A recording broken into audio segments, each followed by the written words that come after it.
Pocas figuras han sido tan mal entendidas como Albert Einstein, convertido en ícono popular, caricaturizado como un genio distraído, repetido hasta el cansancio como el hombre que era malo en la escuela.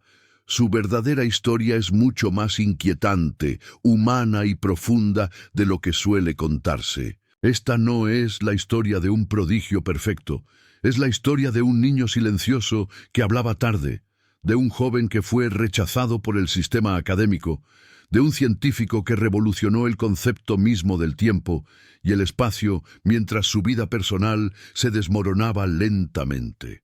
A lo largo de este video recorreremos toda su vida, desde su nacimiento hasta su muerte, sin saltos ni mitos cómodos. Veremos sus logros científicos, pero también sus errores, sus fracasos afectivos, sus contradicciones morales y la filosofía profunda que dejó como legado para la humanidad. Si crees que conoces a Albert Einstein, quédate, porque probablemente solo conoces la versión simplificada. Albert Einstein nació el 14 de marzo de 1879 en la ciudad de Ulm, en el entonces Imperio Alemán, dentro del reino de Württemberg. Su familia era judía, aunque no particularmente religiosa. Su padre, Hermann Einstein, era comerciante e ingeniero eléctrico, y su madre, Pauline Koch, era una mujer culta, amante de la música, especialmente del piano, una influencia decisiva en la sensibilidad de Albert. Desde el principio, Einstein no fue el niño que el mundo espera de un genio. Tardó en hablar con fluidez. Durante años, sus padres temieron que tuviera algún tipo de retraso intelectual. Albert tenía una costumbre extraña. Repetía las frases en voz baja antes de decirlas en voz alta, como si necesitara comprobarlas primero en su mente. Esta conducta, documentada por su familia, alimentó rumores tempranos sobre su desarrollo. A los 5 años ocurrió una de las anécdotas más importantes de su infancia. Su padre le mostró una brújula magnética. Albert quedó profundamente perturbado por el hecho de que la aguja se moviera sin ser tocada. Ese momento lo marcó para siempre. Años después, escribiría que esa experiencia despertó en él una pregunta que nunca lo abandonaría. ¿Debe existir algo oculto detrás de las cosas visibles? Einstein asistió primero a una escuela católica y luego al Luitpold-Gymnasium en Múnich. Aquí nace uno de los mitos más repetidos de la historia moderna, que Albert Einstein era malo en la escuela. La verdad es más compleja y más incómoda. Einstein no era un mal estudiante en términos de capacidad intelectual. De hecho, sobresalía en matemáticas y física desde muy joven, llegando a dominar el cálculo diferencial antes de los 15 años. El problema era otro. Odiaba la educación autoritaria, la memorización mecánica y la obediencia ciega. El sistema educativo alemán de la época era rígido, militarizado, basado en la disciplina y el castigo. Einstein chocaba constantemente con sus profesores. No aceptaba órdenes sin explicación, cuestionaba la autoridad y se negaba a aprender cosas que no comprendía profundamente. Uno de sus maestros llegó a decirle: «Einstein, nunca llegarás a nada en la vida». No porque fuera incapaz, sino porque era indisciplinado para los estándares del sistema. Este conflicto fue tan intenso que Einstein desarrolló una profunda aversión hacia cualquier forma de nacionalismo, obediencia ciega o jerarquía impuesta. Aquí comienza a formarse una de las raíces más profundas de su pensamiento filosófico, la idea de que la autoridad no garantiza la verdad y que pensar por uno mismo siempre tiene un costo. En 1894, la empresa eléctrica de su padre fracasó y la familia se mudó a Italia. Albert, con 15 años, quedó solo en Alemania para terminar sus estudios.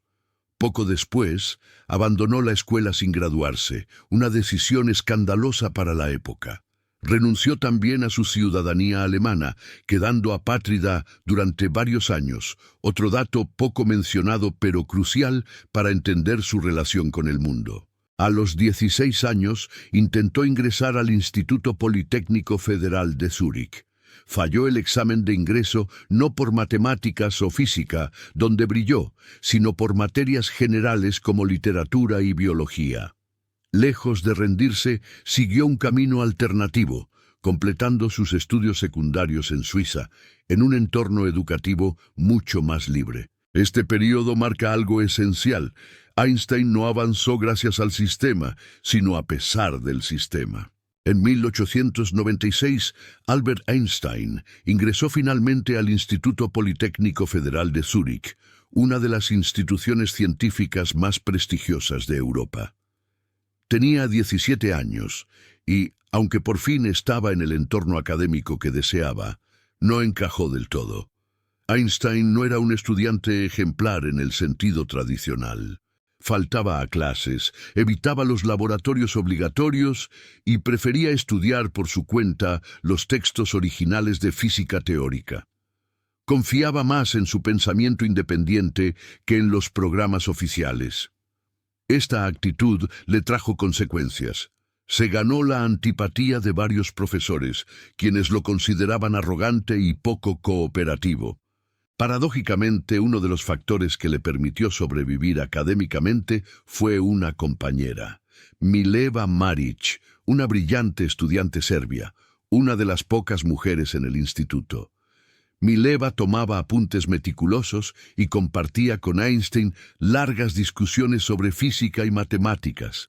Durante años, los historiadores debatieron cuánto influyó ella en el trabajo temprano de Einstein. La verdad documentada es esta.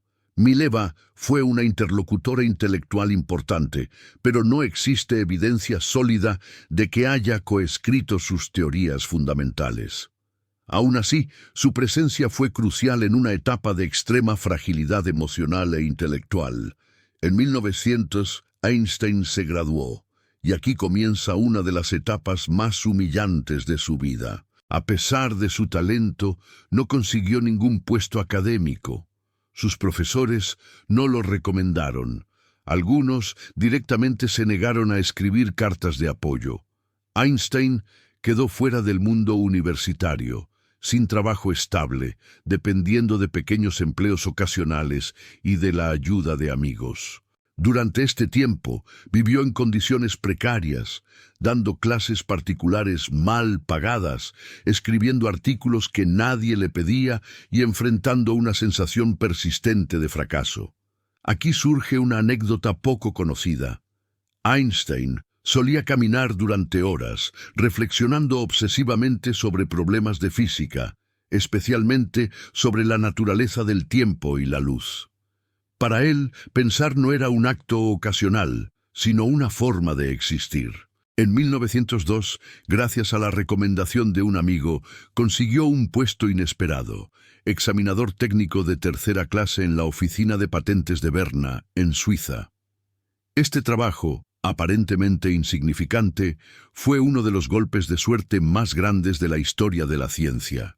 La oficina de patentes no exigía creatividad académica, sino claridad mental. Einstein debía evaluar inventos eléctricos y mecánicos, detectar errores conceptuales y juzgar si las ideas funcionaban en la realidad. Este trabajo entrenó su mente para pensar en términos de principios fundamentales, no de fórmulas heredadas. Mientras el mundo lo veía como un burócrata más, Einstein llevaba una doble vida intelectual. Por las noches y los fines de semana reflexionaba sobre problemas que nadie más se atrevía a tocar. Se preguntaba qué vería una persona si viajara junto a un rayo de luz.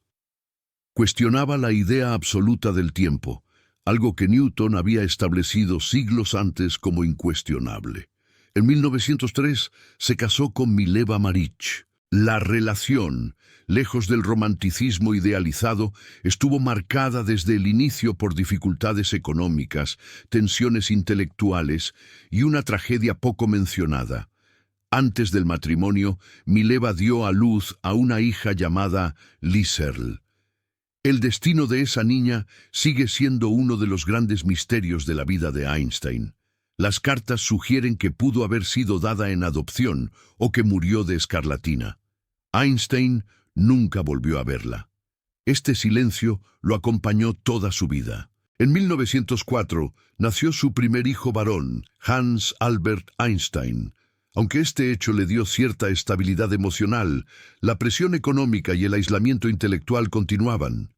Einstein era en ese momento un genio completamente desconocido, ignorado por las universidades y fuera del circuito científico. Y sin embargo, en silencio, algo estaba gestándose. Einstein estaba a punto de escribir una serie de trabajos que no solo transformarían la física, sino que cambiarían para siempre la forma en que la humanidad entiende la realidad. El mundo todavía no lo sabía. Pero el año siguiente sería recordado como el año milagroso. En 1905, Albert Einstein tenía 26 años. No trabajaba en una universidad, no tenía laboratorio, no tenía estudiantes ni reconocimiento académico. Era un simple examinador de patentes en Berna. Ese año, mientras cumplía su rutina diaria en la oficina de patentes, Einstein publicó 4 artículos científicos en la revista Annalen der Physik. Cada uno de ellos atacaba un problema distinto, y cada uno cambió para siempre la física. La historia los recuerda como los trabajos del Annus Mirabilis, el año milagroso. El primero abordaba el efecto fotoeléctrico.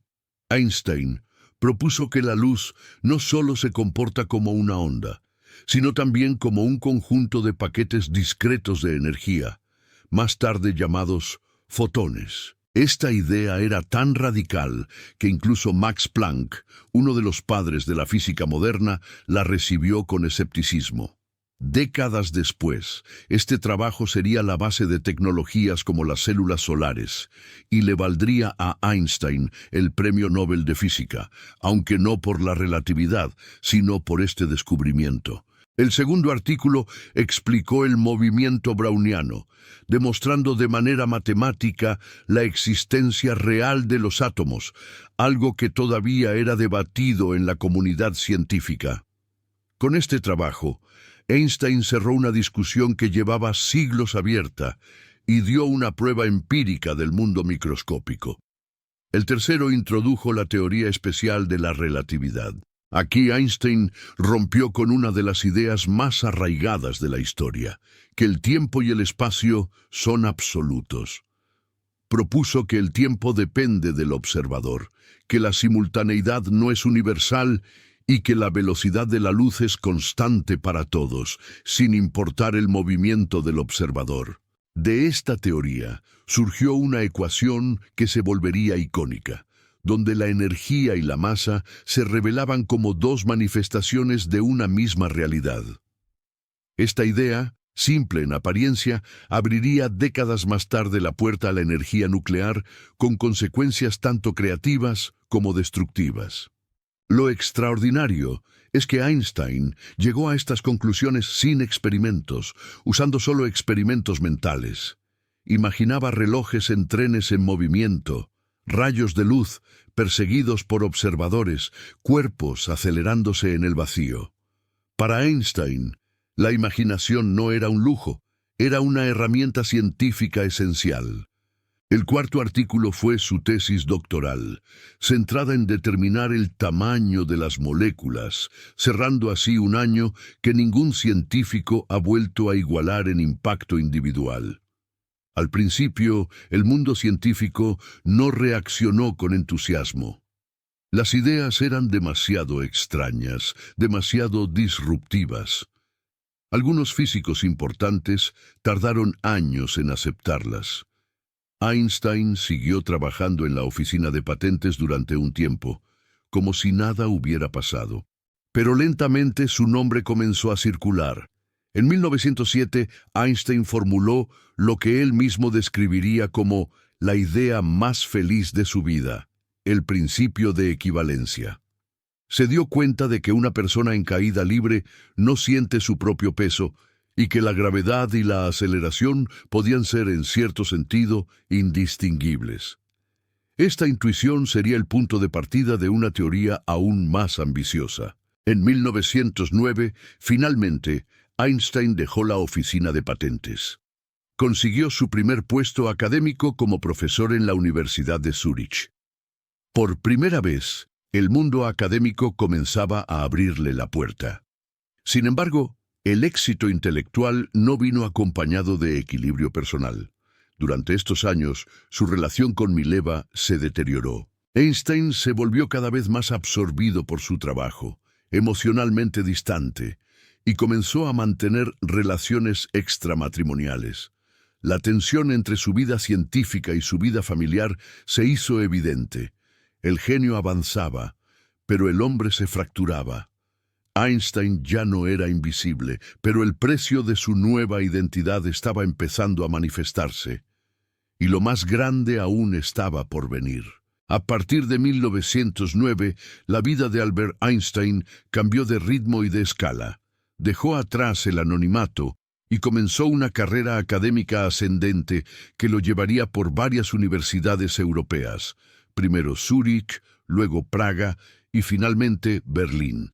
Cada traslado significaba prestigio creciente, pero también una inestabilidad personal constante. Einstein ya no estaba satisfecho con la relatividad especial. Sentía que había dejado fuera una fuerza fundamental, la gravedad. Newton la había descrito como una fuerza instantánea que actuaba a distancia, pero esa explicación chocaba con la relatividad. Einstein estaba convencido de que la gravedad debía surgir de una propiedad más profunda del espacio y el tiempo. Durante casi 10 años, Einstein trabajó obsesivamente en este problema. Fue la etapa más dura de su vida intelectual. Dormía poco, comía mal, sufría problemas digestivos severos y episodios de agotamiento extremo. En cartas privadas reconoció sentirse al borde del colapso físico y mental. Mientras tanto, su vida personal se deterioraba sin remedio. Su matrimonio con Mileva Marić se volvió frío y contractual. Existe un documento devastador, una lista de condiciones que Einstein le impuso para continuar la convivencia. En ella exigía que Mileva se encargara de la casa, no le hablara salvo que fuera necesario y renunciara a cualquier intimidad emocional.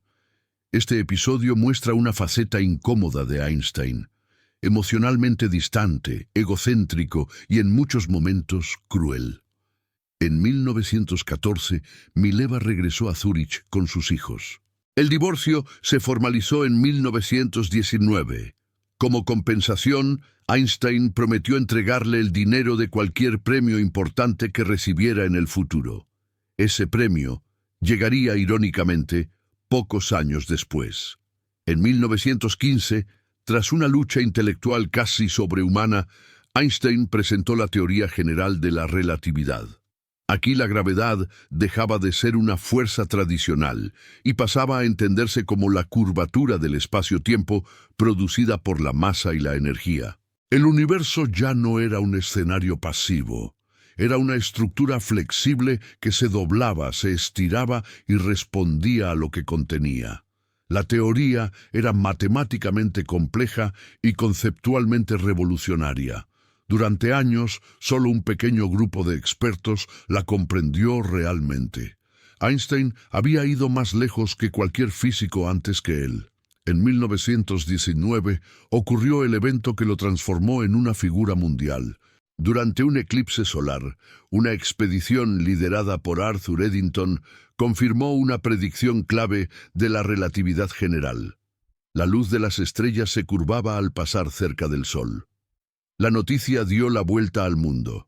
Los titulares no hablaban de física, hablaban de revolución intelectual. Einstein pasó de ser un científico respetado a una celebridad global. Su rostro apareció en periódicos de todos los continentes. Era presentado como el hombre que había derrocado a Newton. En un mundo devastado por la Primera Guerra Mundial, Einstein representaba algo raro, un genio pacifista, un judío alemán que hablaba de cooperación humana mientras Europa se desangraba. Pero la fama no lo hizo más feliz. Einstein se sentía incómodo con la idolatría. Odiaba los eventos sociales, las entrevistas superficiales y la simplificación de sus ideas. Al mismo tiempo, disfrutaba de cierta libertad que la fama le otorgaba para expresar sus opiniones políticas y filosóficas. En ese periodo se casó con su prima Elsa Einstein, una relación más estable, pero basada más en cuidado práctico que en pasión intelectual. Einstein ya no solo pensaba en física. Reflexionaba sobre el destino humano, la guerra, el nacionalismo, el sentido de la ciencia. Su filosofía se volvía clara. La ciencia debía servir a la comprensión, no al poder, al asombro, no a la dominación. En 1921, la Academia Sueca le otorgó el Premio Nobel de Física, no por la relatividad, aún considerada demasiado radical, sino por su explicación del efecto fotoeléctrico. Tal como había prometido, entregó el dinero a Mileva. Einstein había alcanzado la cima del reconocimiento humano, y sin embargo, su vida seguía marcada por una tensión irresuelta. El hombre que comprendía el cosmos no lograba ordenar su propio mundo interior. Tras recibir el Premio Nobel en 1921, Albert Einstein ya no era solo un científico célebre, era un símbolo mundial del intelecto humano. Viajó por Europa, Asia y América, dio conferencias multitudinarias y fue recibido como una figura casi mítica. Sin embargo, mientras su prestigio crecía, el mundo se oscurecía. En Alemania, el antisemitismo aumentaba de forma alarmante. Einstein, judío, pacifista y crítico del nacionalismo, se convirtió en blanco de ataques políticos y personales. Fue acusado de traidor, de corruptor del espíritu alemán y de charlatán científico. Algunos grupos llegaron a ofrecer recompensas por su cabeza. En 1933, con la llegada de Adolf Hitler al poder, Einstein tomó una decisión definitiva. No volvería a Alemania. Renunció públicamente a su ciudadanía y se exilió en Estados Unidos, aceptando un puesto en el Institute for Advanced Study en Princeton, Nueva Jersey. Este exilio no fue solo geográfico. Einstein sintió que Europa, la cuna de su pensamiento, había fracasado moralmente. En Estados Unidos llevó una vida sencilla.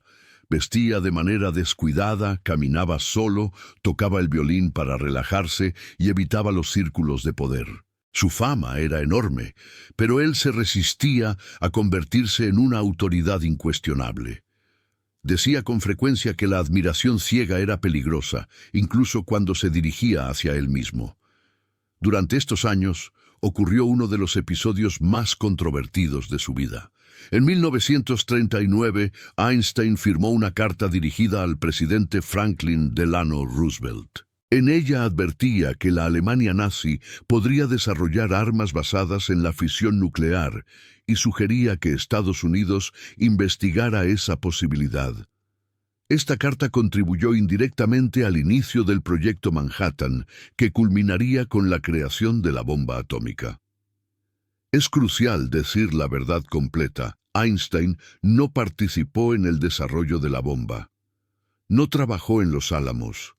No aprobó el uso de armas nucleares. Cuando Hiroshima y Nagasaki fueron destruidas en 1945, Einstein quedó profundamente afectado. Más tarde diría, si hubiera sabido que los alemanes no lograrían fabricar la bomba, no habría movido un dedo. Este episodio marcó su vejez con una carga de culpa moral. A partir de entonces, se convirtió en un activista firme contra las armas nucleares y a favor del desarme mundial. Para Einstein, la ciencia había avanzado más rápido que la ética humana. En el plano científico, sus últimos años estuvieron dedicados a un objetivo que nunca logró alcanzar. Una teoría del campo unificado, una explicación única que integrara todas las fuerzas de la naturaleza. Mientras la física avanzaba hacia la mecánica cuántica, Einstein se mostraba crítico. No aceptaba la idea de un universo gobernado por el azar. Su famosa frase, «Dios no juega a los dados», reflejaba su convicción de que la realidad debía ser comprensible en un nivel profundo. Aquí aparece otro mito aclarado. Einstein no era religioso en el sentido tradicional, no creía en un Dios personal. Su espiritualidad era filosófica, una profunda admiración por el orden racional del universo, cercana al pensamiento de Spinoza. En lo personal, nunca fue un padre cercano. Su relación con sus hijos fue distante, especialmente con Edward, quien desarrolló una grave enfermedad mental y pasó gran parte de su vida internado. Einstein vivió este hecho como una derrota silenciosa, una herida que raramente expresó en público. En 1955, con 76 años, Albert Einstein murió en Princeton a causa de un aneurisma de aorta. Rechazó cualquier intervención extrema para prolongar su vida. Dijo que quería irse cuando fuera el momento, sin artificialidad. Tras su muerte, su cerebro fue preservado para estudios científicos, un gesto que simboliza perfectamente la paradoja de su existencia. Incluso muerto, el mundo quiso entenderlo, medirlo, analizarlo. Pero el verdadero legado de Einstein no está solo en ecuaciones. Está en una enseñanza más profunda. Que pensar diferente tiene un costo, que la imaginación puede cambiar el mundo y que el conocimiento sin ética puede convertirse en destrucción. Einstein no fue un santo, no fue un héroe perfecto, fue un ser humano extraordinario, lleno de contradicciones, que se atrevió a cuestionar lo que todos daban por eterno. Y al hacerlo, cambió para siempre nuestra forma de entender el universo y a nosotros mismos. Si este video te hizo pensar, suscríbete al canal, deja tu like y comparte este contenido con alguien que aún crea que la historia se explica en frases simples. Aquí seguimos explorando las mentes que cambiaron el mundo, sin mitos, sin adornos y sin miedo a la verdad. Nos vemos en el próximo viaje.